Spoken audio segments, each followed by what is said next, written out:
Let us be very clear about this. There is no evidence whatsoever that the Trump team surveilled or was spied on illegally. There is no evidence that backs up the president's original claim. And on this program tonight, we will not insult your intelligence by pretending otherwise, nor will we aid and abet the people who are trying to misinform you, the American people, by creating a diversion.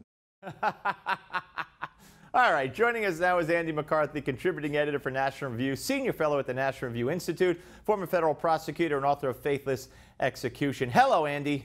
Hey, Steve, how are you? All right, a little comic relief from Don Lemon there, playing journalist, I guess. But let me ask you, how serious, if serious at all, is what Susan Rice reportedly did?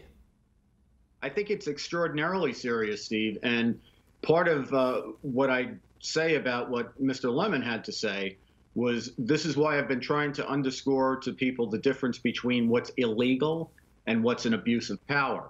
You know, when Richard Nixon was impeached or was left office on the verge of impeachment, only part of it was a crime in which he had some participation.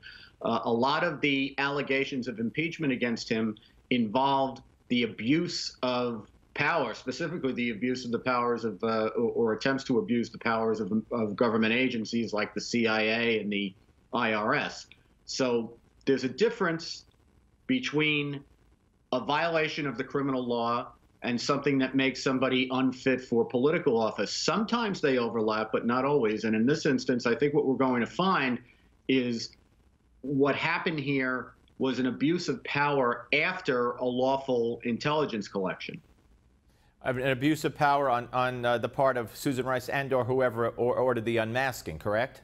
Correct. And the reason for that, Steve, is that the intelligence collection, to the extent it catches Americans, which is inevitable, it's one of the things that the law really grapples with, because on the one hand, we know these powers are very important in terms of knowing what countries that may not have our interest at heart are up to, and at the same time protecting Americans, because there's no court order that authorizes the targeting of Americans for these surveillances. They're caught up, as they say, incidentally. So a big part of what the intelligence agencies, as Director Comey said in his testimony last week, obsess over is protecting the privacy of Americans. That's why they have these minimization instructions, and that's why they mask the identities of Americans.